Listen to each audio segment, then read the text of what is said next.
AP కాంగ్రెస్ని బలోపేతం చేసే ప్రాసెస్లో భాగంగా వైఎస్ షర్మిల గారికి ఇన్ఛార్జ్ ఇస్తారని చెప్పి ఊహాగానాలు వినిపిస్తున్నాయి. ఆమె కాంగ్రెస్ కండువ కప్పుకున్నది కూడా చూసినాం. ఆమె ఏమైనా ఇంపాక్ట్ చూపించే అవకాశం ఉందా? ఎందుకంటే మొదటి నుంచి వైఎస్ జగన్కి కాంగ్రెస్ ఓటు బ్యాంక్ మొత్తం ఫ్లోట్ అయిపోయింది. సో ఈమె కనుక వస్తే ఏమైనా చీలిక ఏర్పడే అవకాశం ఉందా? అది ఎవరికి ప్లస్ అవుతుంది, ఎవరికి మైనస్ అవుతుంది? చాలా మంచి ప్రశ్న అండి.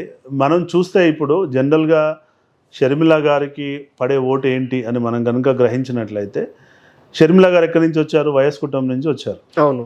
సో వైఎస్ రాజశేఖర రెడ్డి గారి ఇమేజ్ మీదనే జగన్మోహన్ రెడ్డికి ఓటు పడ్డది. జగన్మోహన్ రెడ్డి గారికి అంటూ ఒక ఓటు ఉండదు.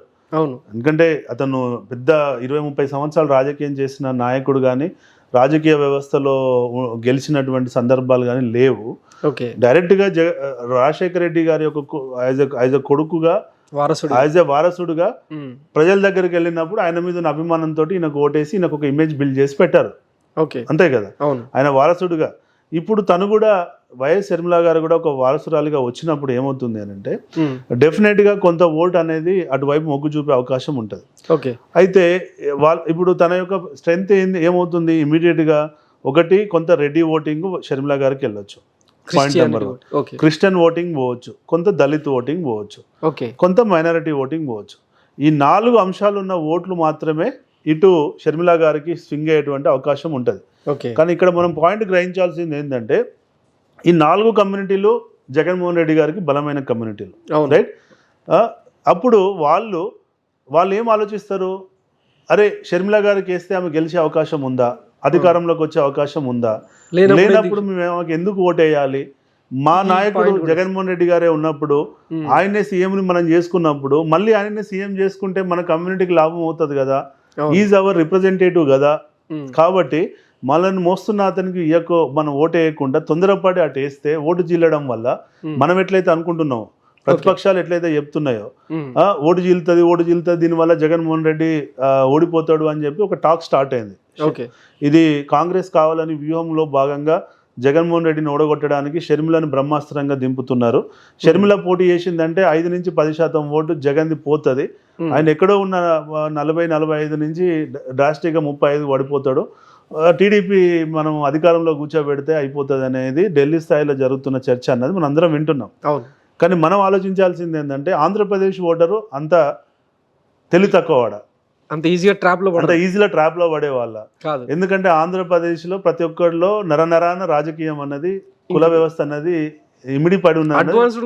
వాళ్ళు అడ్వాన్స్డ్ ఉంటారు, అడ్వాన్స్ థాట్ ప్రాసెస్ ఉంటుంది. సో నా నాయకుడిని నేను షర్మిల గారికి ఓటేస్తే ఆమె గెలిచే అధికారంలోకి వస్తే నేను అటు ఓటేస్తా.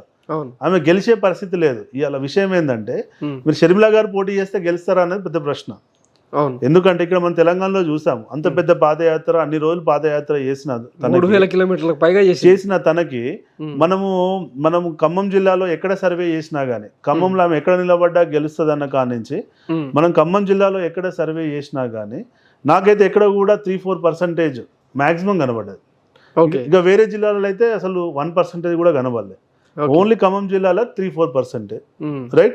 మిగతా జిల్లాలలో అయితే అసలు ఎక్కడ కూడా ఆమెకు 1% కూడా కనపడలేదు. అంటే ఇక్కడ కూడా రాజశేఖర రెడ్డి అభిమానులు ఉన్నారు కదా. ఇక్కడ కూడా రాజశేఖర రెడ్డి వల్ల బెనిఫిట్ పొందిన ఆరోగ్యశ్రీ కానీ ఫీజు రియంబర్స్మెంట్ పొందిన వాళ్ళు అన్నారు కదా.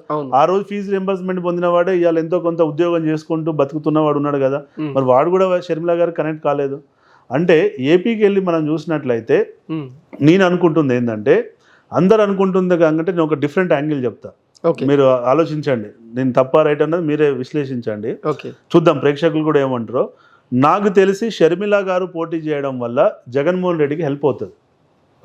ఎట్లనో నేను చెప్తా. ఇప్పుడు షర్మిల గారు పోటీ చేయడం వల్ల ఏమైందంటే, జగన్మోహన్ రెడ్డి గారి మీద వ్యతిరేకత, అంటే ఈ 4 సామాజిక వర్గాలలో ఎవరైతే వ్యతిరేకత ఓటు ఉంటుందో, రెడ్డి సామాజిక వర్గంలో నాకు ఎంతో కొంత లాభం, అంటే అభిమానంతో పనిచేసిన వాళ్ళు లాభం జరగలేదు అన్నప్పుడు కొంత వ్యతిరేకత వస్తుంది, రైట్?